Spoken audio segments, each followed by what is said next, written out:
Saudações, professoras, saudações, professores. Como todos devem me conhecer, gosto sempre de reforçar, o meu nome é Tiago Trindade. E hoje nós vamos conversar sobre hipertrofia muscular regional. Gosto sempre dessa provocação inicial. Hipertrofia muscular regional, algo além de uma medida de circunferência. E essa, como dito, provocação serve exatamente para nos alertar que o fenômeno não é tão simples de avaliar ou de se observar, quanto seria se pudéssemos medi-lo por uma simples circunferência de segmento. Portanto, eu vos convido a entender o fenômeno, discuti-lo de forma exauriente, para que depois possamos entender também como podemos selecionar exercícios de modo a interferir nessas adaptações morfológicas do músculo esquelético. Então, para iniciar, eu resgato o que seria a única revisão, na verdade, uma revisão sistemática publicada nesta revista em 2020, mas os autores tentam reunir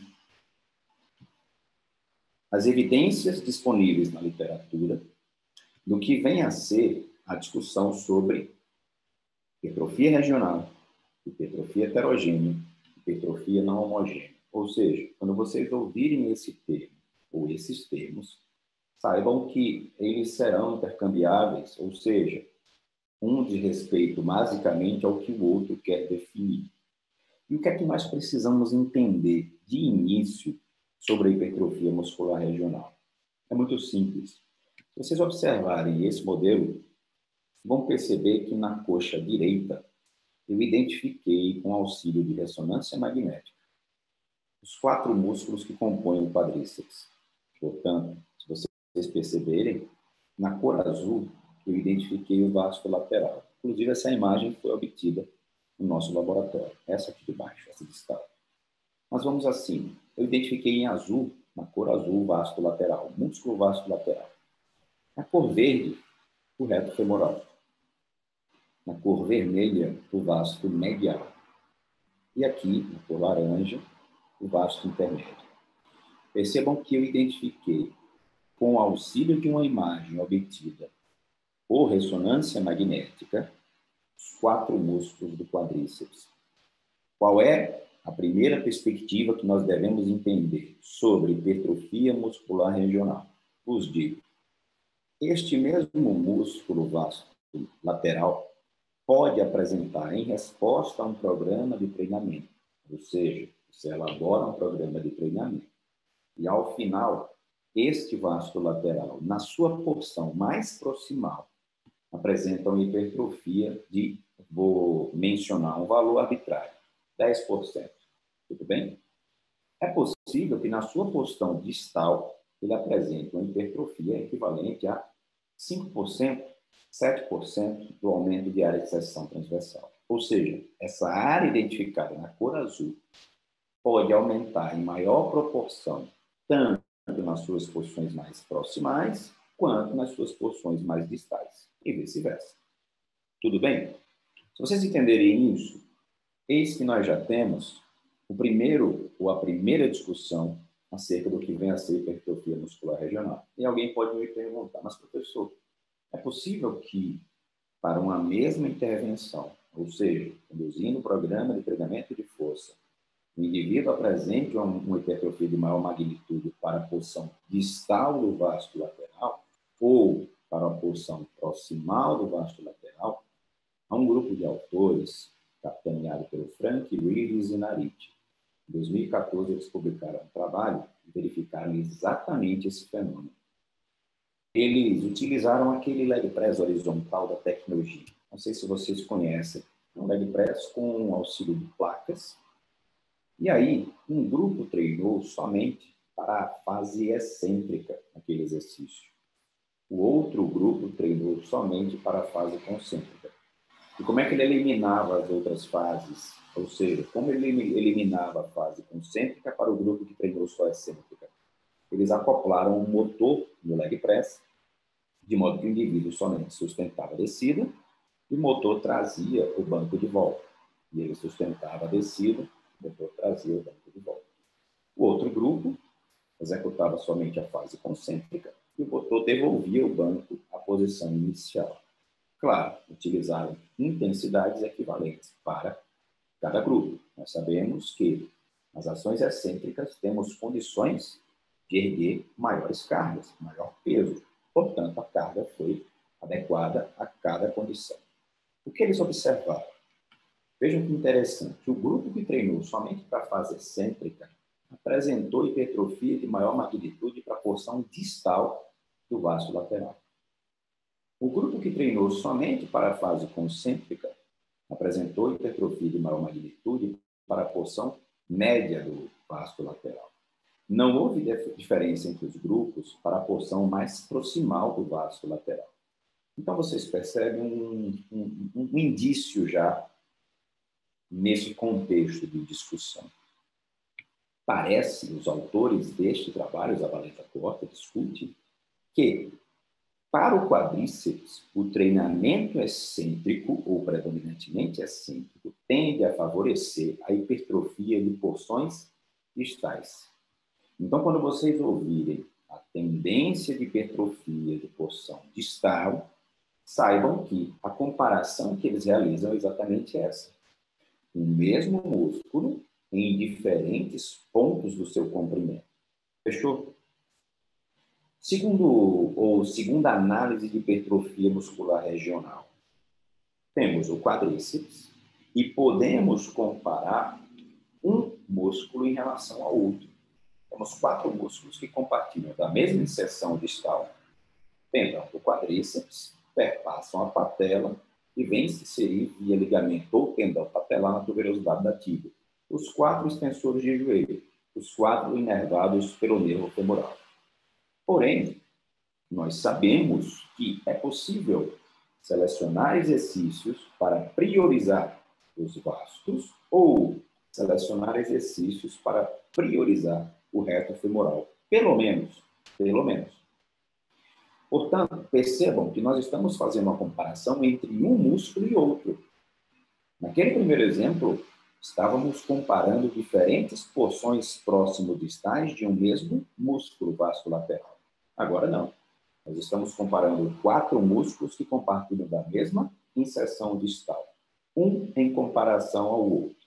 Portanto, sabemos, e a literatura hoje nos traz elementos, começa a revelar, que exercícios caracterizados pela simultânea extensão do quadril e joelho, isso vai ficar mais claro nos próximos slides, mas exercícios como agachamento, por exemplo, em que o reto femoral, por quanto a um flexor do quadril e extensor do joelho, tende a manter o comprimento relativamente constante ou pouco alterado. Portanto, não apresenta hipertrofia relevante a esse tipo de exercício. Poderíamos estender o mesmo raciocínio a outros movimentos similares, leg press, levantamento terra, ou seja, são exercícios que não contemplariam uma variação de comprimento desse reto femoral. E, portanto, nós deveríamos esperar uma hipertrofia não muito relevante, apesar de existente, não muito relevante para o reto femoral. Perceba que nós já estamos falando em seleção de exercícios. Por outro lado, e aí saiu uma revisão neste ano, publicada pelo Ítalo Cassiano e colaboradores, Alex Ribeiro, João Pedro Nunes, são autores daquele trabalho, eles dizem num trecho da revisão o seguinte: para o reto femoral, parece necessária a inclusão de exercícios isolados. Eu já lanço essa pergunta para vocês. Para a hipertrofia, ou se pensarmos em hipertrofia do músculo reto femoral, será que os exercícios isolados seriam uma única alternativa? Ou haveria algum outro exercício, alguma outra estratégia que, uma vez incluída no nosso programa de treinamento, poderia estimular o reto femoral a ponto de hipertrofiar? Fica essa dúvida para vocês, porque a literatura nos traz uma resposta preferencial, me refiro aqui à hipertrofia, uma resposta preferencial do reto femoral em relação aos vastos, quando treinamos o indivíduo em cadeira extensora, por exemplo. E se nós pegarmos os 2 trabalhos do Alonso Fernandes, espanhóis, sobre a flexão nórdica reversa, vamos perceber que, quando eles analisam o reto femoral, e nós comparamos a magnitude de hipertrofia do reto femoral em resposta ao exercício de flexão nórdica reversa, parece haver também uma hipertrofia em maior magnitude para este músculo, para o reto femoral, em relação aos vasos. Professores, fica claro, ou ficam claros essas discussões acerca de hipertrofia muscular regional? Primeiro, um músculo em relação a ele mesmo, nós temos o vasto aqui, o vasto lateral, na cor azul, uma porção mais proximal e uma porção mais distal. Detalhe, eu poderia fazer essa medida aqui, poderia fazer a medida aqui, aqui, em vários pontos ao longo do comprimento desse músculo e comparar um ao outro. Via de regra, a literatura nos traz duas medidas próximo-distais. Inclusive, nos nossos trabalhos, nós utilizamos duas medidas próximo-distais para o quadríceps.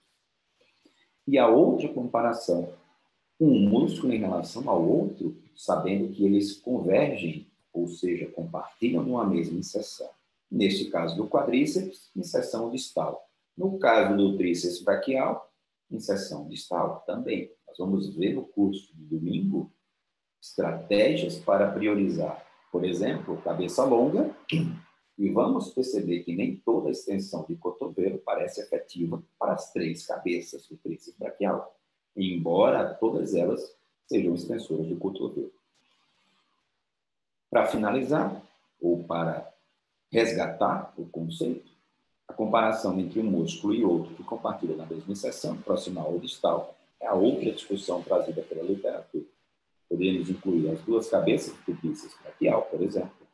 Poderíamos incluir os três músculos que compõem os isquios surais, bíceps femoral cabeça longa, semitendinoso, semimembranoso. Ou seja, haverá exercício em que o bíceps femoral responderá de maneira preferencial ou em maior magnitude quando comparado com os outros isquios surais.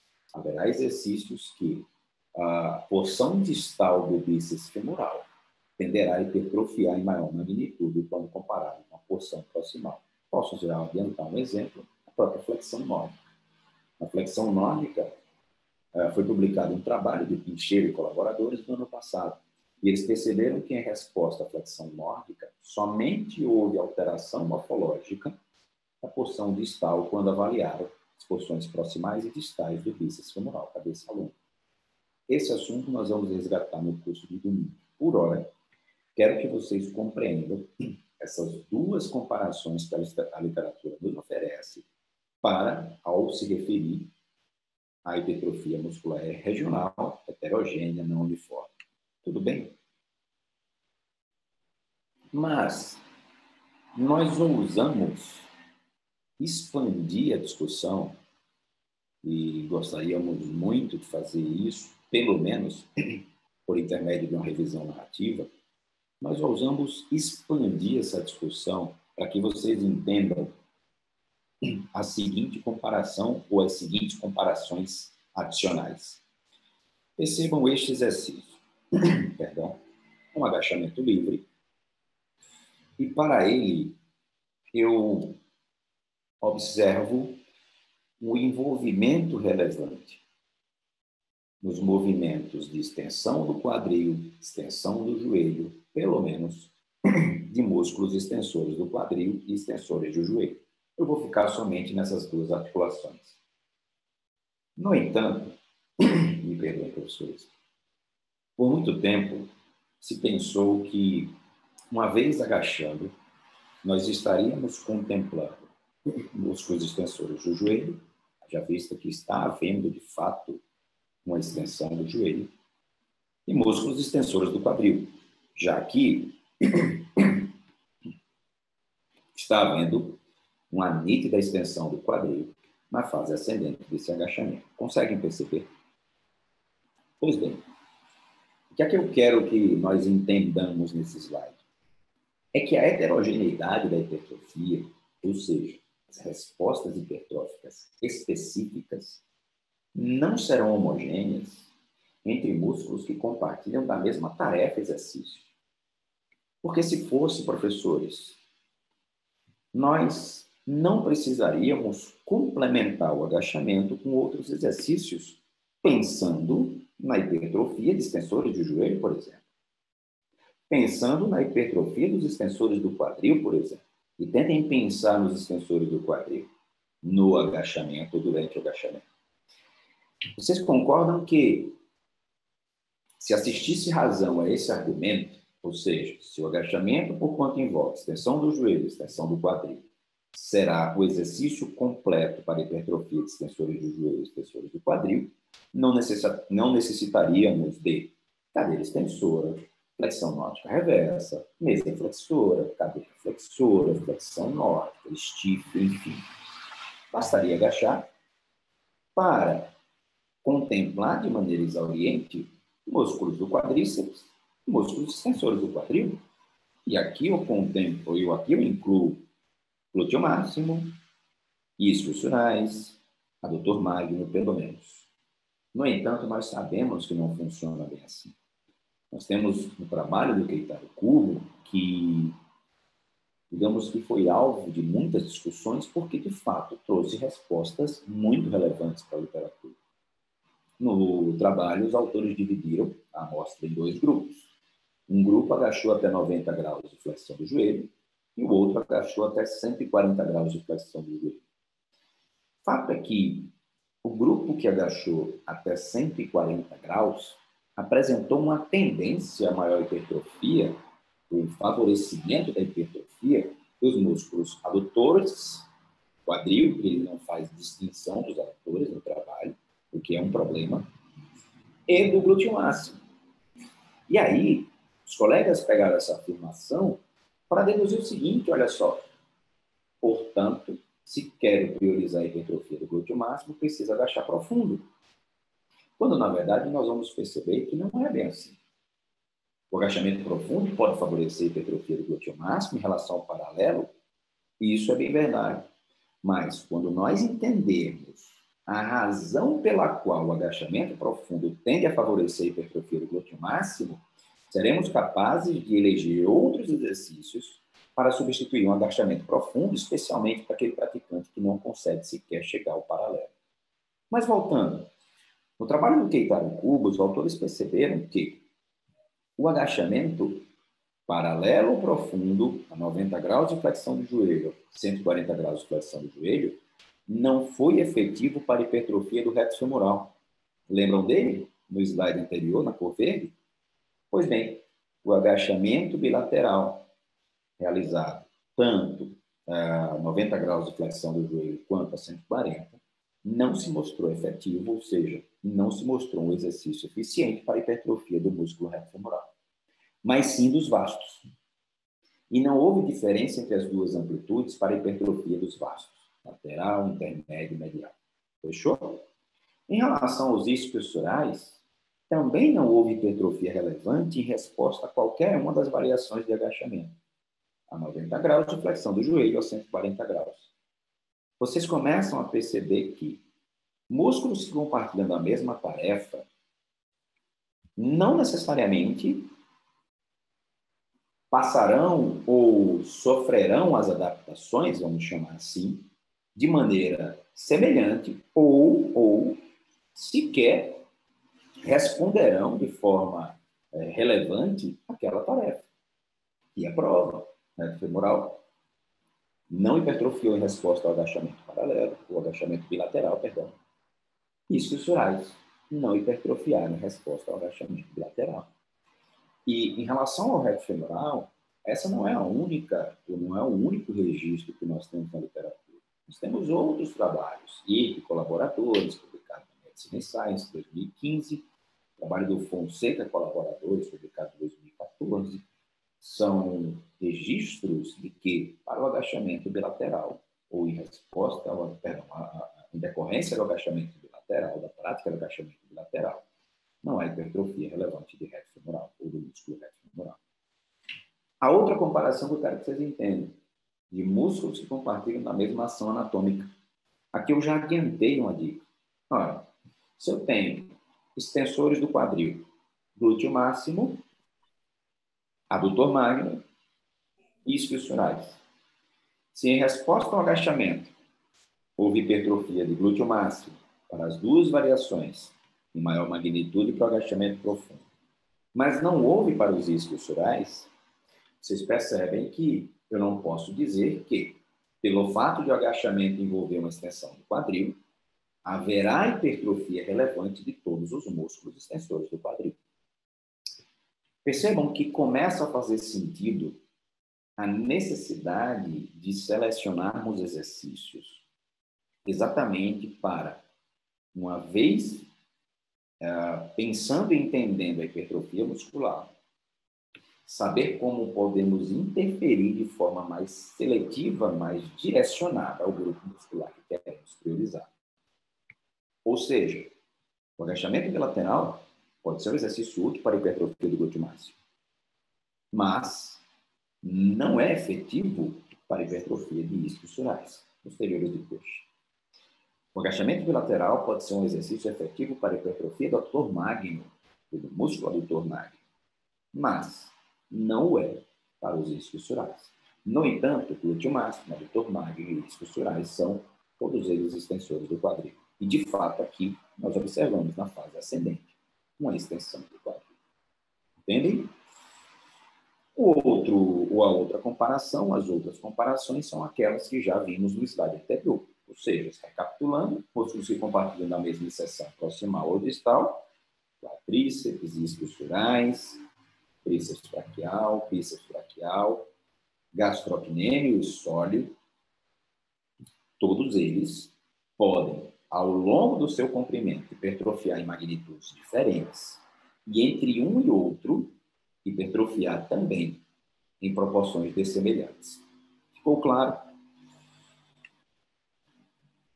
Agora vamos a essa sequência e eu quero que vocês observem bem, analisem cada uma das prescrições. Imaginemos que nós estamos lá e nos deparamos com uma ficha de treinamento. Na verdade, com 3 fichas diferentes. E aí, cada uma subscrita por um professor, por um profissional. Na primeira ficha, vocês vão observar um protocolo GVT constituído por 10 séries de agachamento livre frontal. E, nessa perspectiva, entendam a prescrição como um treino voltado para a ênfase nos músculos do quadríceps. Tudo bem? A ênfase dessa prescrição são os músculos do quadríceps. Estamos falando aqui em hipertrofia. Então, tentem imaginar qual seria a diferença entre as 3 prescrições quando nós estamos falando sobre vastos, lateral, medial, intermédio e reto femoral. Tentem observar se há diferenças, tentem observar se há semelhanças e tentem entender as diferenças eventualmente existentes entre cada uma das prescrições. Vamos para a primeira. Lembrando, as 3 fichas totalizam 10 séries. Ou seja, se nós falarmos em volume de treinamento, porque alguém pode dizer, mas a hipertrofia também é influenciada pelo volume de treinamento. Imaginemos que o volume aqui, pelo número de séries, está equalizado nas 3 prescrições. Ou seja, 10 séries para quadríceps. Não é assim que a gente anota, né? Não concordo muito com essa contabilidade, mas é isso que nós temos por hora. Ou seja, controle de volume pelo número de séries e, quando nos deparamos, por exemplo, com 10 séries de agachamento frontal, e nós lançamos essa pergunta, né, para as turmas, para os colegas, todos eles me dizem, eu contabilizo as 10 séries para quadríceps. Alguns dizem, eu não contabilizo nenhuma série para reto femoral. Mas, enfim, quero que vocês observem as 3 sequências. A primeira delas, 10 séries de agachamento frontal.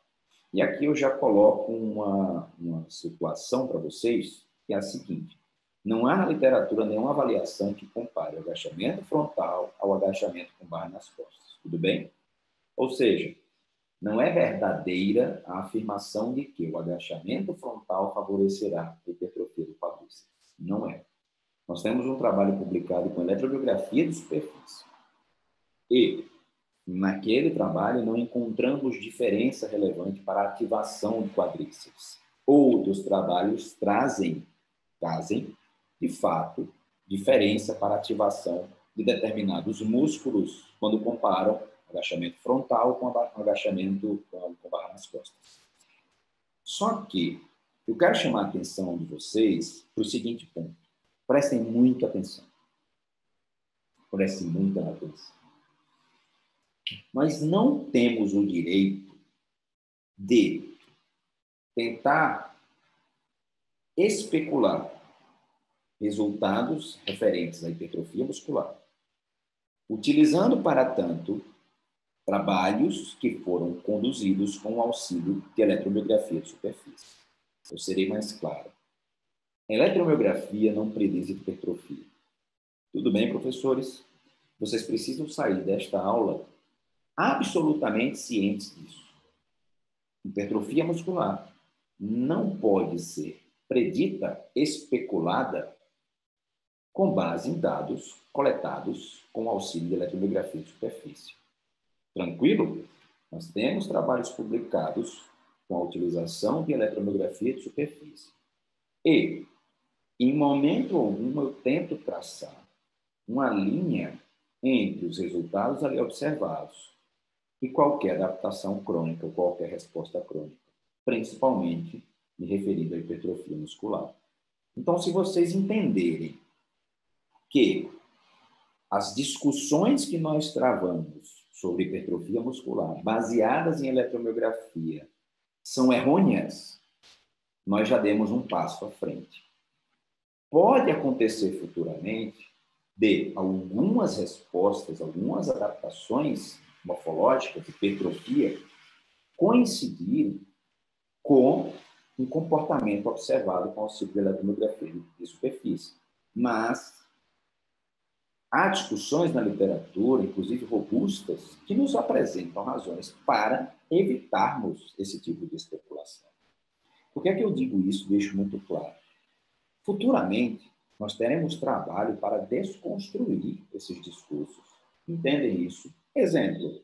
Professor, mas quando eu faço um post, por exemplo, sobre pullover. Professor, mas tem trabalho que o latíssimo ativou menos do que o peitoral maior. Isso não quer dizer absolutamente nada quando nós estamos nos referindo à hipertrofia muscular. Fica claro para vocês? Ótimo. Vamos voltar às nossas 3 prescrições. Perceba que, na primeira, agachamento frontal 10 séries. Na segunda ficha, essa sequência 2, nós tivemos variação de exercícios, sim ou não? Perceba que o profissional, digamos que se dedicou um pouco mais na elaboração desse planejamento. Então, ele colocou um agachamento frontal livre, colocou um levantamento terra livre, um leg press 45 e um leg press horizontal. Pergunto, houve variação de exercícios? Houve. Mas, para os músculos que compõem o quadríceps, essa variação será efetiva? Lembra do que eu falei lá no slide, quando estava me referindo ao quadríceps? Dizia que exercícios que combinam extensão do joelho e extensão do quadril, como aqui, ó, esse agachamento que está em segundo plano, tendem a manter relativamente constante o comprimento do raio femoral, e isso não é bom para a hipertrofia. Pois bem, se vocês perceberem, esses movimentos vão se repetir no agachamento frontal, ou seja, você realiza a extensão do joelho e a extensão do quadril. No levantamento terra, você realiza a extensão do joelho e a extensão do quadril. No leg press, no leg press horizontal, ou seja, leg press 45 no leg press horizontal. Aquele trabalho ao qual me referi, aquela revisão sobre variação de exercícios do Ítalo Cassiano, utiliza um termo, uma expressão que muito me agrada, que é a seguinte: exercícios redundantes. Então, nós poderíamos concluir que, para o quadríceps, percebam, para os músculos que compõem o quadríceps, essa sequência, assim como a sequência 1, essa sequência número 2, seria repetitiva. Talvez, isso não foi investigado, mas ela poderia resultar em um aumento pelo fato de haver variação de exercícios em um aumento de maior magnitude quando comparado com a sequência 1. Não sei. O que eu quero que vocês entendam é o seguinte: por mais que eu tenha entre a primeira e a segunda sequência variação de exercícios, refiro à segunda, essa variação se torna redundante. Ou seja, por melhor que seja a intenção do professor que elaborou essa ficha, claro, é um exemplo, eu não extraí de uma ficha do treinamento, mas por melhor que seja a intenção do profissional que pensa nessa sequência, para os músculos do quadríceps, ela estaria sendo repetitiva, redundante, usando as palavras daqueles autores. Entendem por que da redundância?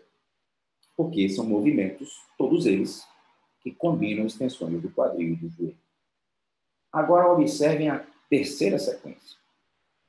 Agachamento livre frontal, eu mantive o mesmo exercício para as 3 sequências. Só que do agachamento frontal livre, eu parti para um afundo. E aí comecem a analisar cada um dos membros inferiores no afundo. Tentem visualizar como vai estar sendo estimulado o quadríceps em um membro inferior e no outro, contralateral. Próximo slide eu trago o vídeo. Então, vamos imaginar o ponto de maior dificuldade para cada um dos exercícios da sequência número 2. No agachamento frontal, livre, só resgatando, será em torno de 90 a 100 graus de flexão do joelho. Tudo bem? E o quadril estará em flexão. Então, imagine, o ponto de maior dificuldade, ou seja, de maior resistência externa, estará ou coincidirá com aproximadamente 90 graus de flexão do joelho, com o quadril em flexão. No levantamento terra, vamos imaginar que o ponto de maior dificuldade será em uma flexão menor do joelho, concorda? Em um ângulo de flexão menor do joelho, mas ainda assim vai estar ali entre 60, 70, 80 graus de flexão, com o quadril em flexão. Tudo bem? Talvez em flexão mais acentuada quando comparado com o agachamento frontal. No leg press, qual o ângulo de flexão de maior dificuldade? Ângulo de flexão do joelho. Também 90 a 100 graus, com o quadril em flexão. E no leg press horizontal, muito se assemelha. Tudo bem? Ou seja, qual é o ponto de maior dificuldade? Tenta observar isso amanhã na academia. Agora, olha a sequência 3. Mais uma vez, agachamento frontal. Nós já vimos ali que o ponto de maior dificuldade estará em torno do ângulo de 90, 100 graus de flexão, 110. No afundo livre, não me refiro à perna da frente, mas sim à perna de trás. O ângulo de maior dificuldade estará também em torno de 70, 80, no máximo 90 graus, dependendo da base. Se é uma base mais curta, o ângulo será até maior. Mas o quadril estará em posição neutra, levemente fletido ou levemente estendido. Mais uma vez, depende do comprimento da base adotada. Percebem a diferença? Já uma primeira diferença em relação aos demais? Ok. Vamos para a cadeira extensora. Qual o ponto de maior dificuldade na cadeira extensora? De 90 graus de flexão do joelho, 100 graus, até a extensão total. Toda aquela curva, ou seja, toda aquela excursão de movimento de extensão do joelho será acompanhada de resistência relevante. Vocês perceberam que a extensora já apresenta diferença em relação a todos os demais exercícios? Vamos mais adiante. E a flexão nórdica? Qual será o ponto de maior dificuldade? Com o joelho em flexão acentuada, e aqui eu não vou arriscar um ângulo, porque vai variar de indivíduo para indivíduo, mas com o quadril em posição neutra. Eu pergunto a vocês, entendem agora o que quer dizer movimentos ou exercícios redundantes? Vamos ao slide para esclarecer melhor, ou seja, um slide para ilustrar essa ideia. Olha só, agachamento bilateral livre, ponto de maior dificuldade ali, quando ela encontra o coxa paralela ao solo, 90 graus de flexão do joelho. Leg press 45. Também, em torno de 80 a 90 graus de flexão do joelho. Quadril, flexão, percebe? O leg press horizontal, tem 90 a 80 graus de flexão do joelho. Quadril, em flexão. Entendem nessa sequência o que são movimentos ou exercícios redundantes para hipertrofia de quadríceps? Todos os 3 exercícios podem ser excelentes para ou enquanto estímulo para os vastos. Mas eles, entre si, serão mais redundantes se nós comparássemos, por exemplo, essa sequência a agachamento bilateral, afundo e cadeira extensora, ou agachamento bilateral, afundo, flexão nórdica, reversa, pelas razões expostas no slide anterior. Observe agora a cadeira extensora. De 90, 100 graus de flexão do joelho até a extensão total, haverá resistência para esse quadríceps. Ou seja, é um ângulo ou é uma amplitude de movimento que muito se diferencia do agachamento, do leg press horizontal. Já visto que quando o joelho está em extensão nesses 3 exercícios, a resistência é modesta, é mínima. Tudo bem? Agora, olha a flexão nórdica reversa, como já dito.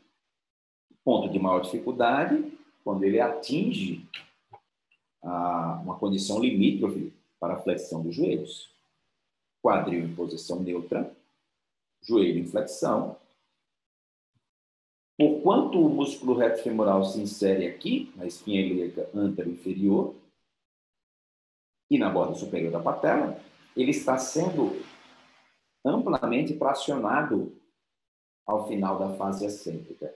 Exercício predominantemente excêntrico, músculo sendo tracionado no seu maior comprimento possível, né, para aquele movimento.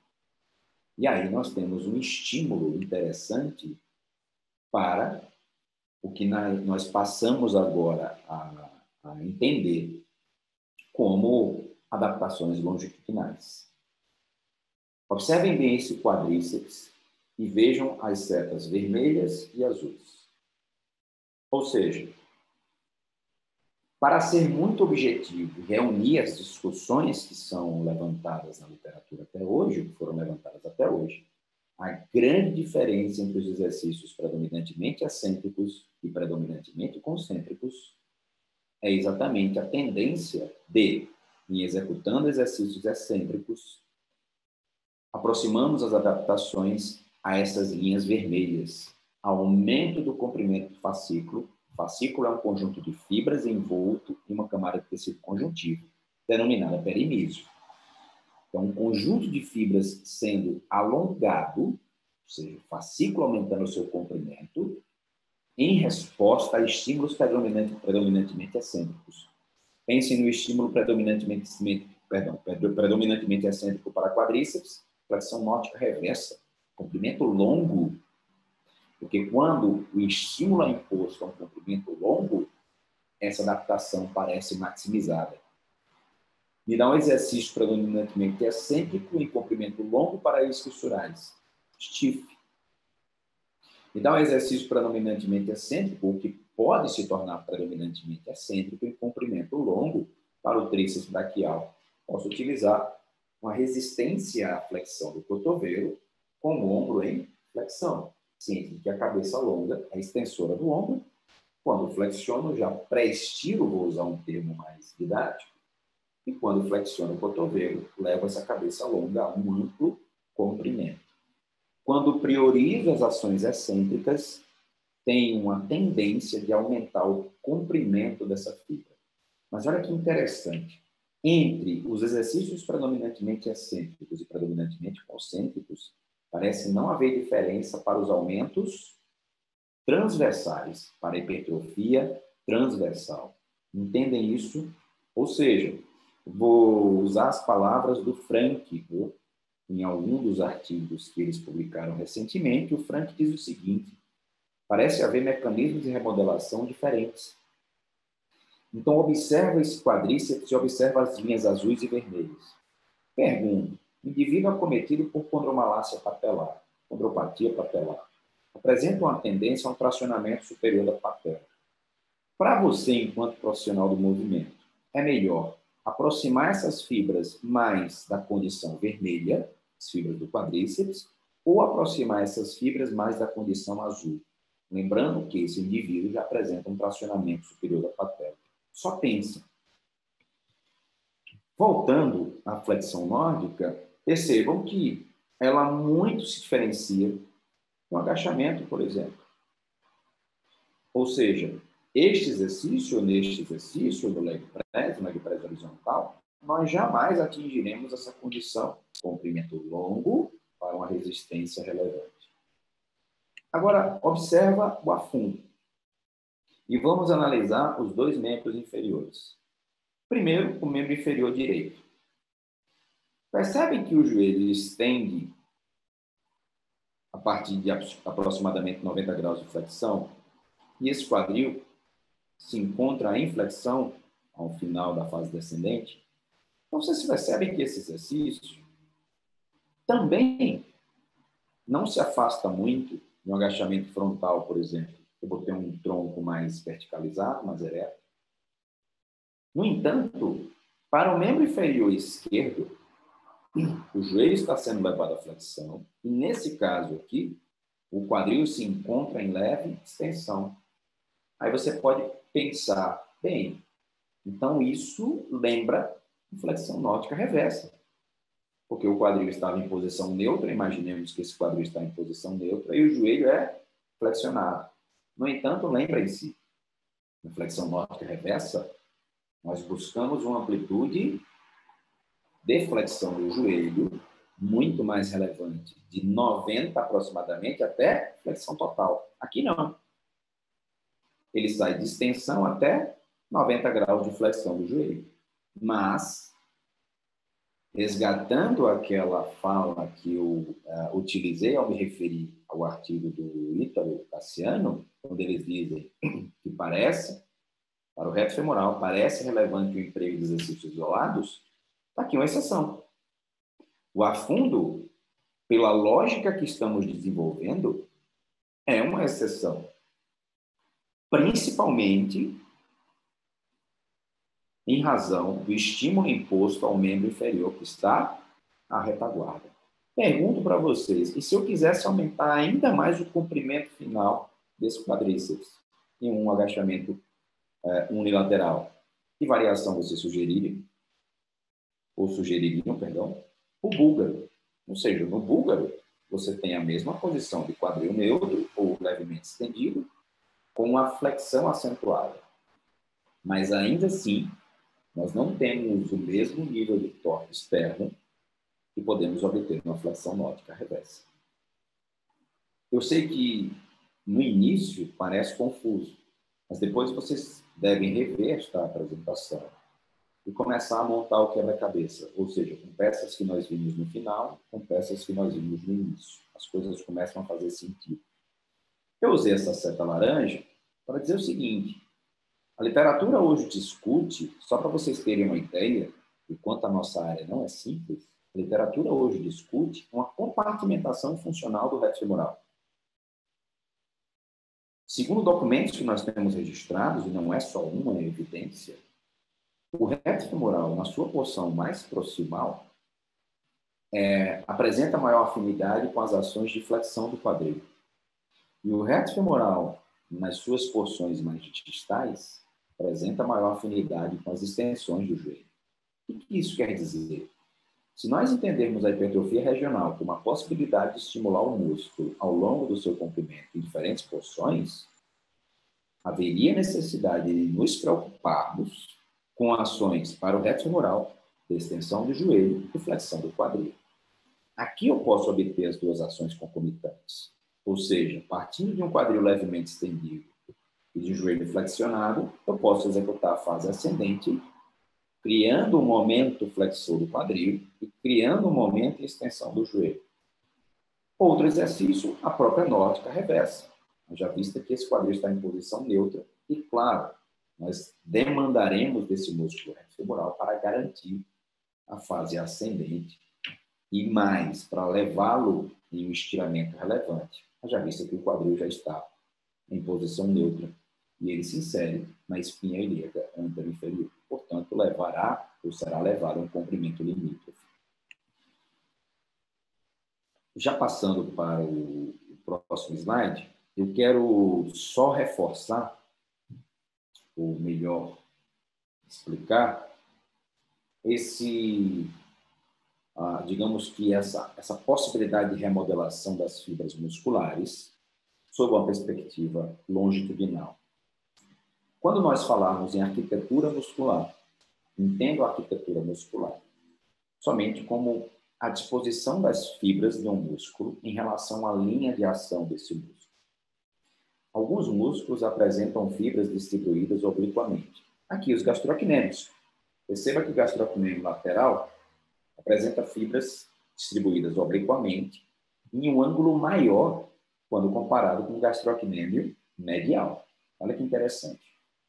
Este músculo é caracterizado ou classificado como músculo penado. De onde é que vem essa classificação músculo penado? Músculos em forma de pena. Então, você tem os gastrocnêmios como exemplo de músculo penado. O bíceps femoral cabeça longa é um exemplo de músculo penado. Todos os isquiosurais são penados? Não. Bíceps femoral cabeça longa, sim. As fibras distribuídas dessa forma que vocês estão vendo no gastrocnêmio. Só que o semitendinoso não. É um músculo que apresenta fibras paralelas. O semimembranoso, sim. É um músculo penado. Os músculos do quadríceps, músculos penados. Ou seja, os músculos penados que apresentam fibras dispostas obliquamente, uma vez contraindo cada um desses feixes ou dessas fibras, a transmissão de força será prejudicada pelo ângulo que ela forma em relação à linha de ação do músculo. Portanto, quanto mais aumento esse ângulo, denominado ângulo de penação, mais eu dissipo ou desperdicio força transmitida à linha de ação. A literatura fala em um ângulo ótimo de 30 graus aproximadamente. Após os 30 graus, você começa a perder eficiência na transmissão de força. Por outro lado, quando você obtém uma hipertrofia transversal, há uma tendência de aumento do ângulo de penação. Não entenda que sempre que nós nos depararmos com um crescimento transversal do músculo, haverá aumento do ângulo de penação. Não necessariamente. Mas o aumento do ângulo de penação vem acompanhado de aumento de área de secção transversal, ou seja, aumento transversal. Por que eu estou falando isso? Para um atleta que precisa de potência, talvez a hipertrofia transversal indiscriminada não seja interessante. Exemplo, músculos do quadríceps para um jogador de futebol, que precisa gerar potência na extensão do joelho, flexão do quadril. Será que aumentar a secção transversal seria interessante para esse jogador, que precisa de uma transferência de tensão gerada pela fibra em relação à linha de ação do músculo? Talvez não. Ou seja, colocar um jogador de futebol na cadeira extensora com o intuito de aumentar a massa muscular do quadríceps de forma indiscriminada, talvez não seja uma boa alternativa. Mas, quando eu tenho a possibilidade de aumentar o comprimento dessa fibra sem alterar de forma relevante o ângulo de penação, essa intervenção pode ser útil, principalmente para esse atleta que precisa de potência. E qual seria essa intervenção? Exercícios predominantemente excêntricos em comprimento longo. Seria uma excelente alternativa. Mas, o que eu quero que vocês entendam sobre a arquitetura muscular é que nós podemos identificar músculos no nosso corpo que são compostos por fibras paralelas. Bíceps braquial, tendinoso, sartório. Ou seja, a fibra sai desde a origem até a inserção. Não é bem assim. Existem pontos de conexão no curso dessa fibra, e quem argumenta muito bem é o Richard Lieber. Mas entendam por hora que a fibra que sai da origem vai até a inserção, músculos que apresentam fibras paralelas. O glúteo máximo, por exemplo, apresenta fibras paralelas. As fibras saem da origem até a inserção. Portanto, não é um músculo penado. Tudo bem? Já músculos penados apresentam fibras oblíquas e, como nós vimos, há uma transferência de tensão desperdiçada em razão do ângulo que ela forma com a linha de ação do músculo. Agora vamos observar uma comparação que eu tentei aqui ilustrar entre a contração, ou seja, uma tensão, uma ação concêntrica e uma ação excêntrica, comparando um músculo penado, do lado esquerdo, e um músculo que apresenta fibras paralelas. Nem todo músculo que apresenta fibras paralelas é um músculo fusiforme, tudo bem? Então, eu evito a classificação de músculos fusiformes, porque, às vezes, o aluno toma essa classificação como absoluta, ou seja, todo músculo que apresenta fibras paralelas, para ele, se torna fusiforme. Não é bem assim. Então, entendam que, sobre a arquitetura, de um lado, nós temos músculos que apresentam fibras paralelas, do outro, temos músculos que apresentam fibras dispostas obliquamente. Olha como é que funcionaria as ações concêntrica e excêntrica de cada um deles. Vocês percebem que o músculo fusiforme, ou músculo que apresenta fibras paralelas, as fibras encurtam e alongam no mesmo sentido. Já o músculo penado, as fibras encurtam e angulam, ou seja, encurtam e aumentam o ângulo de penação durante a contração concêntrica. E durante a excêntrica, elas alongam e diminuem o ângulo de penação. Só uma observação, uma curiosidade para vocês, esse é o último slide. Nós podemos modificar ângulo de penação, ou seja, pensem, quando a minha prioridade for o aumento indiscriminado transversal, e com isso eu tenderei a ganhar também em ângulo de penação, porque para acumular mais fibras transversais, esse ângulo tende a aumentar para poder acomodar os sarcômeros paralelamente. O aumento transversal pode vir acompanhado de aumento de ângulo de penação. Tudo bem? Só que eu posso utilizar exercícios predominantemente excêntricos em comprimento longo para músculos penados, no sentido de aumentar o comprimento da fibra, nós já vimos isso, e não alterar de forma relevante o ângulo de penação. Perceberam? Em relação aos músculos que apresentam fibras paralelas, eu não tenho essa preocupação de alterar o ângulo, porque eles não dispõem de ângulo de penação. Isso para o processo de reabilitação é relevante. Vou dar um exemplo. Quando o indivíduo é submetido à reconstrução do ligamento cruzado anterior, o bíceps femoral cabeça longa deste indivíduo já vai apresentar um fascículo mais curto, uma fibra mais curta, com maior ângulo de penação. Então, diante desse exemplo, e com base no que nós vimos, é razoável admitir a necessidade de estimular esses isquiosurais em comprimento longo, priorizando as ações excêntricas. Percebam que eu posso ganhar massa muscular com as duas intervenções. Lembrando, todos os exercícios que nós temos na academia, as máquinas convencionais, subdimensionam a fase excêntrica ou a ação excêntrica. Entendem isso? O agachamento é assim, o press é assim, cadeira extensora, cadeira flexora, mesa flexora, ou seja, nós poderíamos citar praticamente todos os exemplos para entendermos que a fase concêntrica subdimensiona a ação excêntrica. Você teria condições de resistir muito mais, ou uma tensão muito maior, do que consegue deslocar na ação excêntrica. Tanto é que já existem equipamentos desenvolvidos, a tecnologia, inclusive, lançou um leg press horizontal. Foi utilizado num trabalho publicado, no qual você consegue programar com quanto quer executar ou realizar a fase concêntrica e com quanto você quer realizar a fase excêntrica. Imagina, pode subir com 100 quilos e descer com 150. Interessante, não é? Em breve nós teremos esse equipamento no mercado, não tenho dúvida disso. Mas o que eu quero que vocês entendam, nós precisamos entender o fenômeno e intervir de modo a buscar essa adaptação. Porque eu posso, voltando ao exemplo da reconstrução do LCA, aumentar a massa muscular desse indivíduo para posteriores de coxa, usando exercícios concêntricos, nesse cadeira flexora, ou usando exercícios excêntricos, flexão norte e stiff.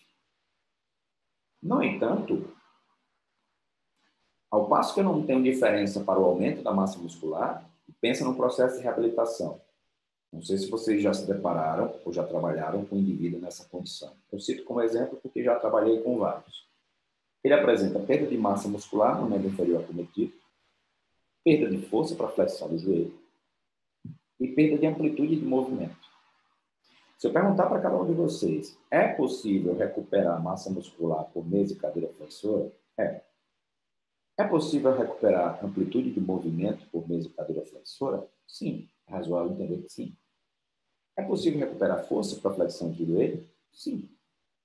Mas, quando nós enxergamos isso aqui, vamos entender o seguinte: opa, se eu utilizar mesa e cadeira flexora em toda essa reabilitação, eu estarei negligenciando o quê? As ações excêntricas que serão relevantes para a remodelação da estrutura desse músculo. E é aí que nós devemos ser muito hábeis na seleção de exercícios, entendendo a possibilidade de obter resultados equivalentes, porém, as custas de processo de remodelação bem diferentes. Portanto, é possível diminuir o comprimento desse fascículo, aumentar o comprimento desse fascículo, diminuir ou manter esse ângulo de penação, aumentar esse ângulo de penação. Depende do resultado que você almeja. Aqui, eu montei esse slide, eu incluí esse slide na nossa aula de hoje, é o último, exatamente para fazer uma conexão com a nossa aula do domingo, com o nosso curso do domingo. Essas são as recomendações mais recentes, e aí subscrita por grandes nomes da nossa área, Schoenfeld, Vygotsky, enfim. E elas reúnem o que a literatura nos traz de evidências ao falar de hipertrofia muscular. E aqui eu, claro, pincei somente o item seleção de exercícios, porque é sobre isso que nós iremos conversar no próximo domingo. O que é que essas recomendações sugerem ou trazem, de modo que nós devemos observar? Claro, aqui elas se referem a uma população altamente treinada, altamente experiente. Mas, se nós temos aqui essas recomendações para um público altamente treinado, podemos utilizá-la como parâmetro para os nossos alunos, observar a condição de cada um. Primeiro, o que eles pregam, né, o que eles sugerem, com base, obviamente, no que revisaram a literatura. Variedade de exercícios multi- e monoarticulares. Ou seja, essa questão entre multi, mono, se mono é bom, se mono é ruim, me parece que ela já está esgotada. Nós não temos mais o que discutir sobre os exercícios isolados. Essa questão já faz parte do passado. Então, ele sugere que você trabalhe o músculo em diferentes planos e ângulos de tração. Vou para a segunda proposição primeiro. Lembram do quadríceps? Lembram do ângulo de tração? Ou seja, o ângulo da flexão do joelho, no qual nós encontraremos o maior ponto de dificuldade naqueles exercícios? Lembra que eu usei agachamento, leg press horizontal, levantamento de terra? Vocês percebem que o ângulo no qual o ponto de maior dificuldade será atingido em cada um dos exercícios muito se assemelha naquela lista, naquela segunda sequência. Depois vocês vão voltar à aula e vão rever. Coisa que não ocorre, ou seja, algo que não ocorre na terceira sequência. Nitidamente, nós vimos diferentes ângulos, né, para os quais o quadríceps estava sendo estimulado de forma relevante. E diferentes planos. Claro, quando eu falo do quadríceps, eu não tenho muito que alterar o plano de movimento. Mas, quando eu falo do glúteo máximo, e aí domingo nós vamos enfrentar muito mais essa questão, começa a fazer sentido o trabalho em vários planos. Claro, eu tenho um músculo que atua ou desenvolve movimentos nos 3 planos. Um rotador lateral, é um abdutor do quadril nas suas fibras superiores, é um extensor do quadril e é um adutor do quadril nas suas fibras inferiores. Então, esse músculo precisa, sim, ser trabalhado em diversos planos de movimento e em diversos ângulos de tração. E aí, domingo, nós vamos entender por que e quando deveríamos aplicar um frog ou exercício semelhante e também deveríamos levar esse músculo a um comprimento aumentado, como é o caso desse exercício que vocês estão vendo aqui, em que ele está sendo levado a um comprimento longo, apesar de apresentar desvantagem, principalmente esse aqui, ó. Domingo nós vamos ver melhor, esclarecer melhor essas características. Mas entendam isso. Possibilidade de estimular o músculo em diferentes planos, que eu faça. Possibilidade de estimular o músculo em diferentes ângulos de tração, que eu faça. Exercícios livres são recomendados principalmente para a preservação das habilidades motoras. Ou seja, realize um afundo livre, realize um agachamento livre, exatamente para que esse aluno não fique preso à estabilidade que é garantida pelas máquinas. O aluno vai lá, passa a vida inteira agachando, somente utilizando o guiado, não é conveniente. Então, nossa responsabilidade enquanto profissional do movimento é retirá-lo daquela, aspas, bengala, deixá-lo em um agachamento livre, ainda que seja necessária uma redução considerável de peso. Isso é muito importante.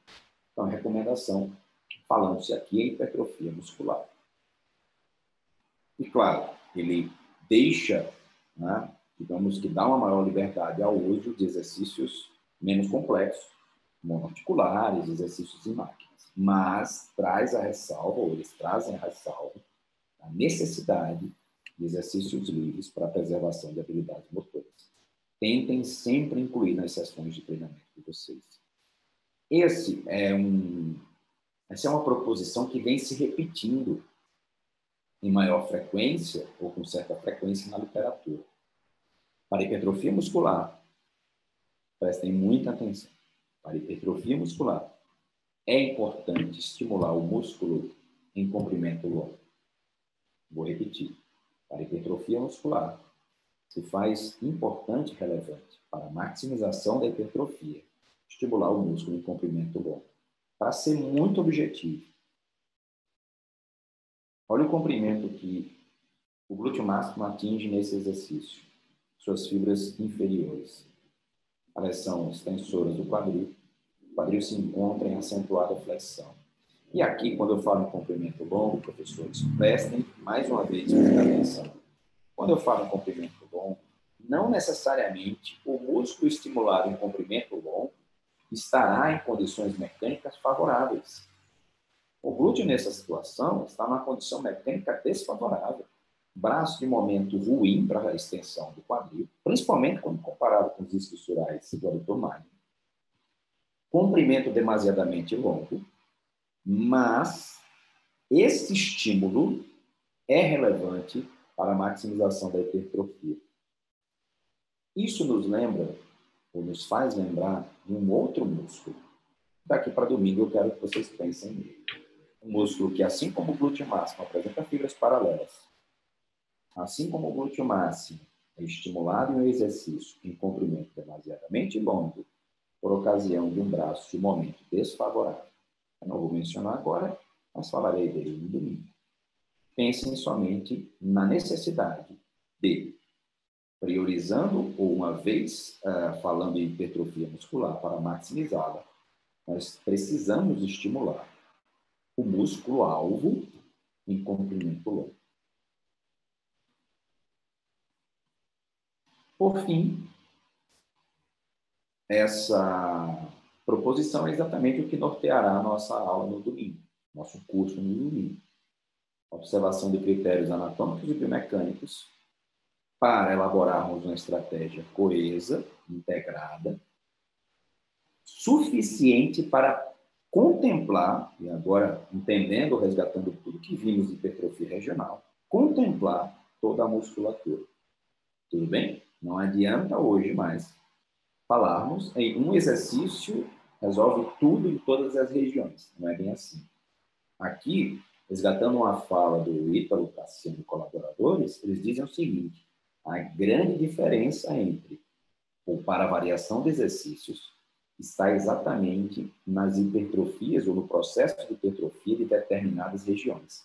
Parece que quando falamos de aumento genérico do volume ou generalizado do volume muscular, não há grande diferença entre variar e não variar. A grande diferença para a variação de exercícios está exatamente ou é observada quando analisamos regiões específicas do músculo esquelético.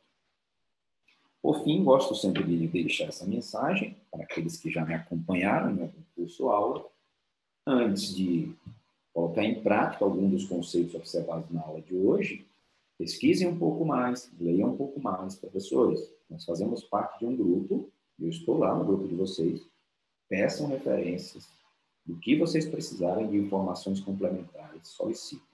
Preferência, solicito no próprio grupo para nós compartilharmos com todos. Mas leiam um pouco mais. Se algum dos conceitos é novo para você, leia um pouco mais sobre ele, entenda um pouco mais sobre ele, reveja a aula de hoje. E vamos esclarecer, vamos levar as nossas dúvidas para domingo, ou mesmo compartilhá-las no grupo. Nós estamos ali todos juntos, tá? Tentando crescer, tentando aprender de forma conjunta. Para mim é um prazer nisso. Pratiquem antes de prescrever, ou seja, sintam na pele cada uma das intervenções antes de levar para o seu aluno. Sempre, como costumo dizer, sem paixões. Sem paixão por um exercício, sem paixão por um instrumento, sem paixão por um autor, por um professor, enfim. Seja um investigador quanto mais, um curioso quanto mais, busque sempre conceitos, beba de várias fontes, não temam o movimento e não idolatrem o movimento, sem cinesiofobia, sem cinesiolatria. Muito obrigado pela atenção de vocês. Vamos debater as nossas dúvidas.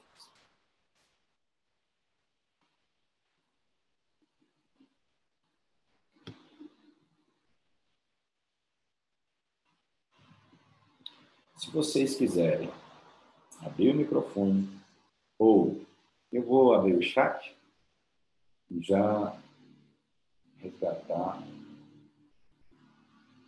as perguntas.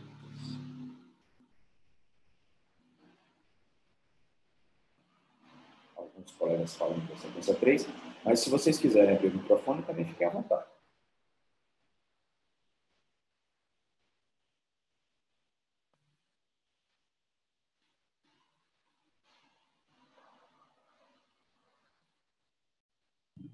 Professor, eu coloquei no chat, mas já que eu abri o áudio, né, eu vou fazer a pergunta. Melhor que batermos papo.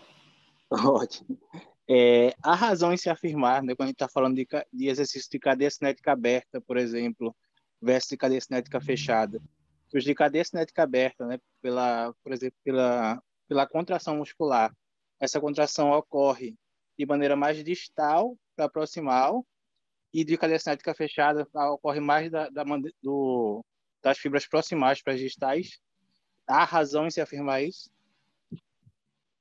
Que petardo você me joga, né, professor?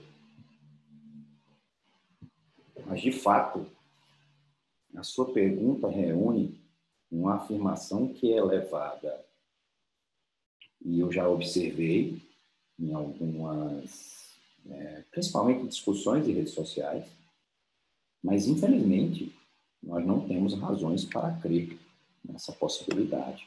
Infelizmente. Porque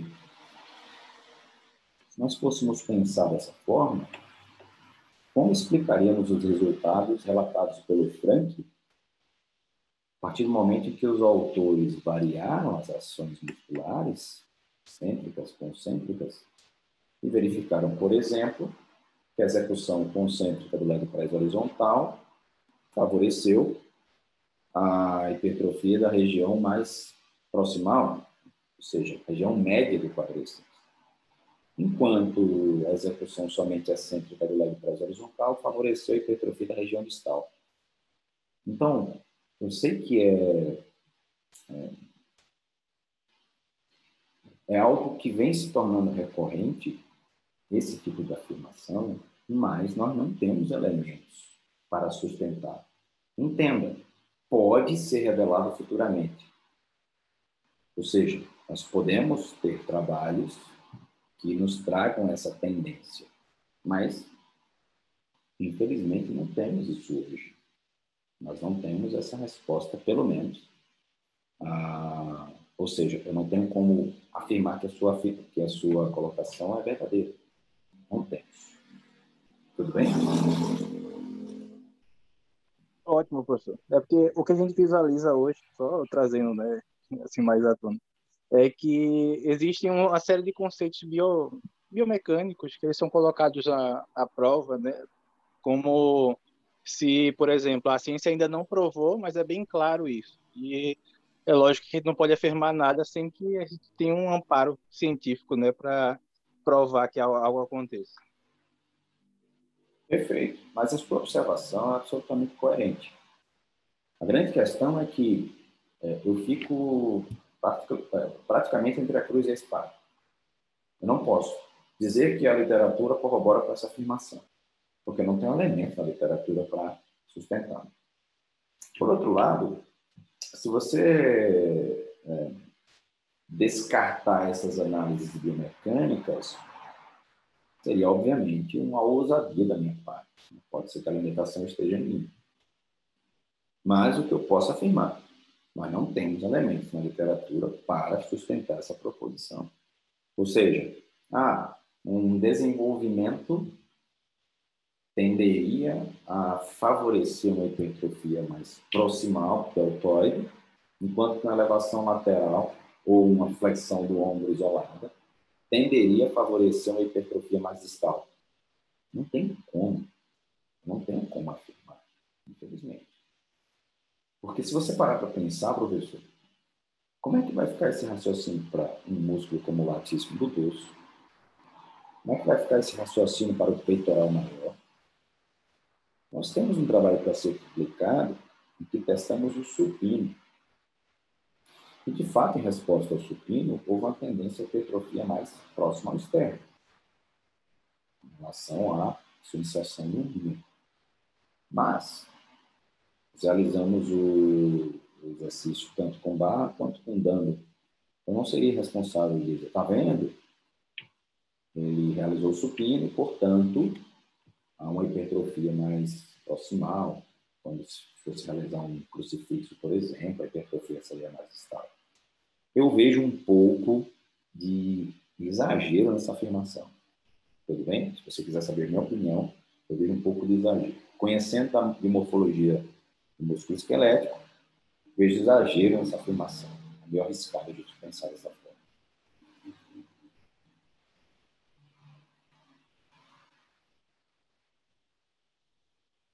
Em relação ao ligamento cruzado anterior, seria mais interessante aumentar a sarcômera de pincel? Grande Silvio. Um abraço, professor. Obrigado pela sua presença. Olha só.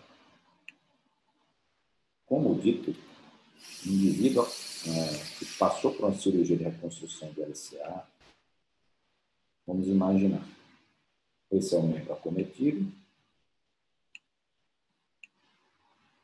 não acometido. Professor Silvio, quando a gente compara os membros contralaterais, já vamos perceber o seguinte. Esse é o fascículo do membro acometido, ou seja, aquele reconstruiu LCA. Frente, né? Não dá para identificar aqui, mas dá para ilustrar melhor. Vou exagerar o comprimento.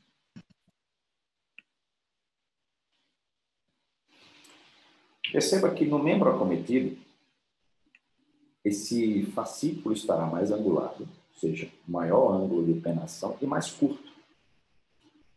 No membro não acometido, o ângulo de penação estará menor e o fascículo mais longo. Quem documentou isso foi Ryan Timmins e colaboradores na literatura.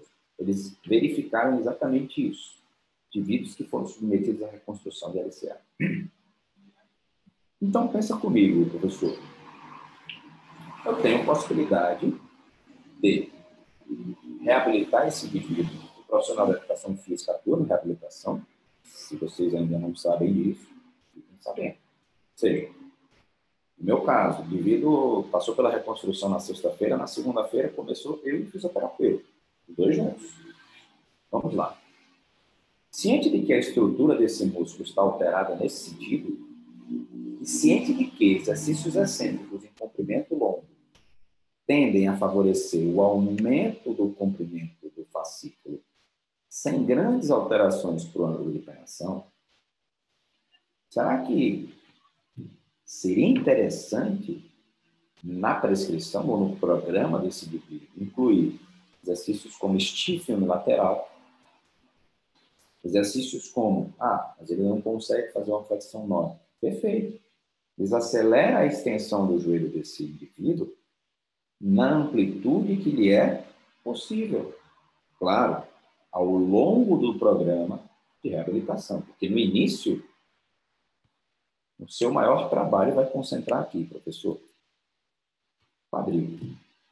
Ou seja, nosso foco principal será o quadril exatamente para minimizar a carga sobre a articulação do joelho. Mas, pensando em estrutura de estruturais, veja os dois caminhos. Ora, esse indivíduo tem perda de amplitude de movimento. Horrível. Força para a flexão do joelho. E massa muscular.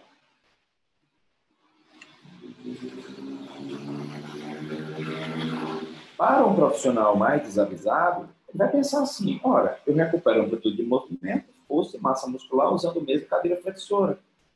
O que é que ele estaria aqui negligenciando? As ações predominantemente excêntricas. A não ser que, na cadeira ou mesa flexora, vamos pensar em mesa primeiro, ele realizasse a fase concêntrica e pedisse para que esse indivíduo resistisse à excêntrica. E aí ele realizaria a fase concêntrica e pediria para resistir na fase excêntrica. Para aumentar ainda mais o comprimento desses posteriores de coxa, migraria para a cadeira. E na cadeira, mesma coisa, auxiliaria na concêntrica e resistiria na excêntrica. Com isso, eu tenho a possibilidade de obter esse tipo de adaptação. Aumento do fascículo, sem grandes alterações do ângulo de inclinação. Tudo bem? Professor Silvio, ficou claro?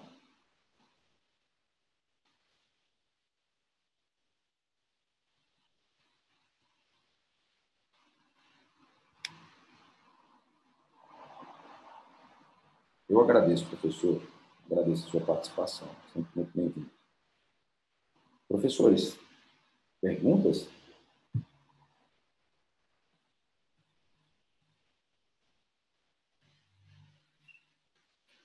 Se quiserem abrir o microfone. Deixa eu fazer uma pergunta para vocês. Para algum de vocês, não ficou claro o que vem a ser hipertrofia regional?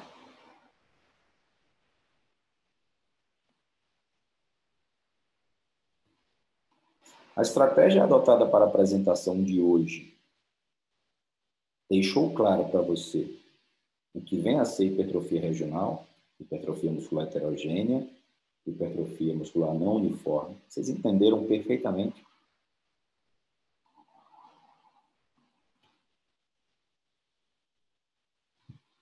Ou seja, obrigado, Silvio, eu posso falar em hipertrofia heterogênea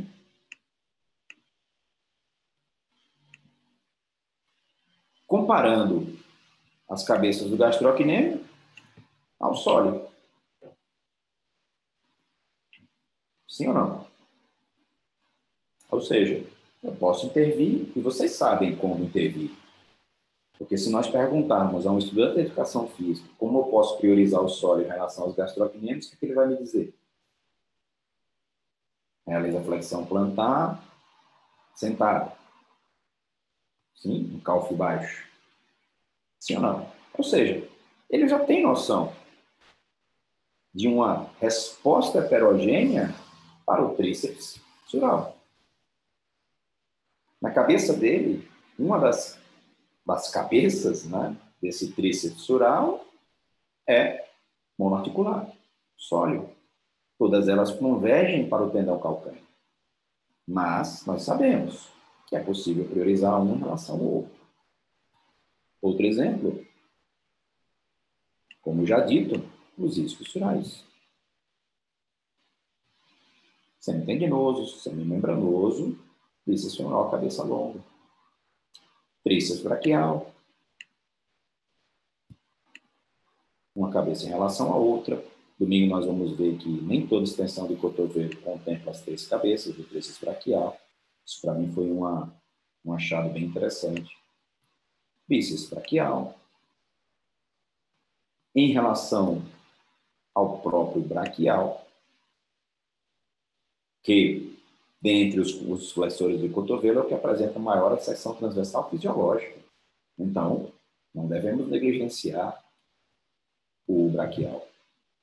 Ora, deltoide, por que nós realizamos flexões isoladas de ombro?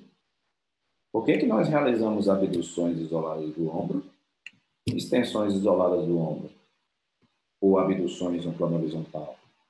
Porque estamos cientes de que o deltoide não será estimulado de forma distinta, somente no desenvolvimento, por exemplo. Podem falar, professores? Sem mais perguntas?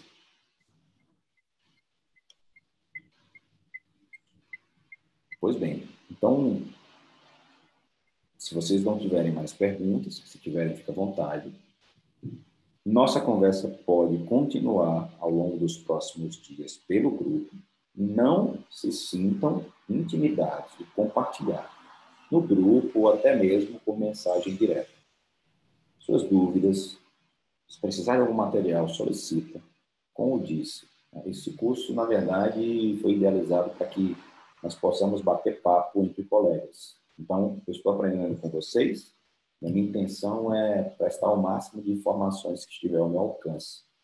Se precisar de alguma referência, se precisar de algum trabalho que foi citado, precisar de alguma informação acessória, peçam pelo grupo ou mandem mensagem direta para mim. Tranquilo? Todos vocês vão ser bem-vindos, nem se preocupem em relação a eventual incômodo, porque ele não existe. Professores, muito obrigado pela oportunidade de conversarmos, né, antecipadamente, ou seja, faltando alguns dias para o nosso encontro, para o nosso curso. Domingo eu tentarei agora expandir essa análise de estratégias, ou esse pool de estratégias que podemos utilizar nas nossas prescrições para selecionar um exercício e variar exercícios pensando em desfechos diversos. Nós vamos começar pela força muscular e depois vamos migrar para a hipertrofia.